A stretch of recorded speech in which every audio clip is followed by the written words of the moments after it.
أعوذ بالله من الشيطان الرجيم. بسم الله الرحمن الرحيم.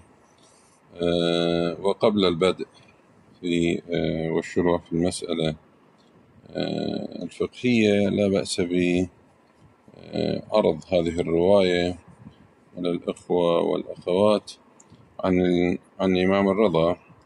قال عن أبي الحسن الرضا عليه السلام فيما كتب إليه من جواب مسائله: علة الصوم لعرفان مس الجوع والعطش، ليكون العبد ذليلا مستكينا مأجورا محتسبا صابرا، ويكون ذلك دليلا له على شدائد الآخرة مع ما فيه من الانكسار له عن الشهوات، واعظا له في العاجل دليلا على الآجل، ليعلم شدة مبلغ ذلك من أهل الفقر والمسكنة في الدنيا والآخرة.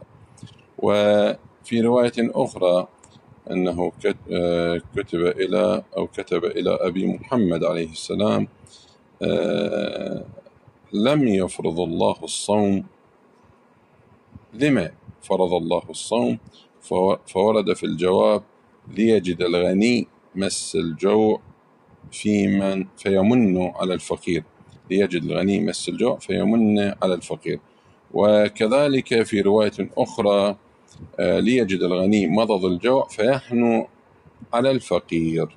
طيب، نسأل الله تبارك وتعالى أن يوفقنا لأداء هذا الفرض طاعة لله تبارك وتعالى. طيب، في المسألة 1001 فيما يتعلق بالمسألة السابقة، مسألة رقم ألف، في الفرع الثالث بصوره الثلاث، فيما لو أجنب ونام ناويا للغسل، سواء كان في النوم الأولى أو في النوم الثاني.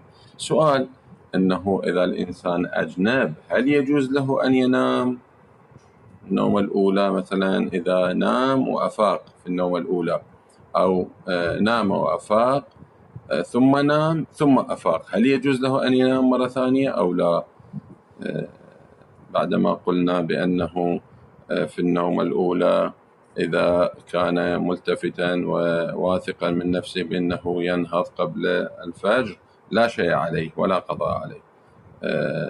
وكذلك في النوم الثانية قلنا بأن عليه القضاء دون الكفارة. هذا النوم الأول والثاني هل هو جائز أو لا يجوز له النوم؟ هذه المسألة تتعلق بهذا المعنى. قال يجوز النوم الأول والثاني إذا الإنسان أجنب ونام وأفاق، هل يجوز له أن ينام لو لا؟ قال يجوز له أن ينام. وإذا أفاق وأراد أن ينام مرة ثانية أيضا يقول له يجوز له أن ينام في النوم الأول والثاني، طبعا إذا كان واثقا، هذا كله إذا كان واثقا من الانتباه والنهوض قبل الفجر. قال يجوز النوم الأول والثاني مع كونه واثقا بالانتباه، والأحوط لزوما تركه إذا لم يكن واثقا. إذا ما واثق من نفسه ولا مطمئن من نفسه أنه ينهض ولشدة تعبه مثلا، أو لحالة مرضية، أو لا سامح الله مثلا مرهق أو غير ذلك، وما واثق من كونه أنه ينهض قبل الفجر، فهنا احتياط وجوبي أو احتياط لزومي على ترك النوم. فإن نام ولم يستيقظ، قلنا يجوز له النوم الأول والثاني، ونام ولم يستيقظ فالأحوط لزوما القضاء حتى في النوم الأولى إذا كان من عادته أن ينهض واثقا من نهوضه في النومة الأولى. قلنا سابقا بأنه لا يجب عليه القضاء. أما هنا من باب الاحتياط اللزومي قال يجب عليه القضاء، فإن نام ولم يستيقظ، يعني أجنب ونام إلى أن طلع الفجر، فالأحوط لزوما القضاء حتى في النوم الأولى بل الأحوط الأولى أداء الكفارة أيضا، ولا سيما في النومة الثالثة. في النومة الثالثة يقينا من باب الاحتياط الاستحبابي عليه الكفارة، والقضاء متيقن، يقينا عليه قضاء، والكفارة مستحبة أو من باب الاحتياط الاستحبابي. لكن في النومة الأولى فإن نام ولم يستيقظ فلا حوط لزوما القضاء حتى في النومة الأولى.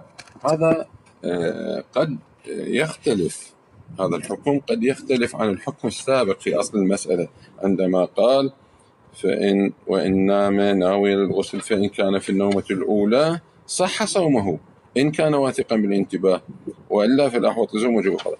إذن هنا لابد أن نقيد هذه المسألة، فإن نام ولم يستيقظ مع عدم الوثوق بالنهوض قبل الفجر. فإن نام ولم يستيقظ فلا حوط لزوما القضاء حتى في النومة الأولى مع عدم الوثوق بالنهوض، وإلا يختلف عن الحكم السابق. الحكم السابق قلنا في النومة الأولى إذا كان واثقا من نهوضه قبل الفجر وكان مطمئنا من نهوضه قبل الفجر لا شيء عليه، يعني أجنب ونام ناويا للغسل، ثم أفاق. عندما أفاق وجد نفسه بعد وقت، يعني عنده فد وقت ساعتين أو أكثر أقل، ونام. لكن عندما نام ناويا للغسل وملتفتا إلى أنه ينهض قبل الفجر، ومطمئن على أنه ينهض قبل الفجر، لكنه طلع عليه الفجر ولم يغتسل، فهنا لا شيء عليه. أما هنا عندما قال فإن نام ولم يستيقظ فلا حوط لزوما القضاء حتى في النومة الأولى، هذا لابد أن يقيد بعدم كونه ملتفتا إلى أو واثقا بالانتباه، يعني لابد أن يقيد هذه المسألة الأخيرة بعدم وثوقه بالانتباه قبل الفجر. أما مع الانتباه صومه صحيح. بل الأحوط الأولى أداء الكفارة أيضا، لا سمع في هذا أيضا المسألة واضحة، والحمد لله رب العالمين.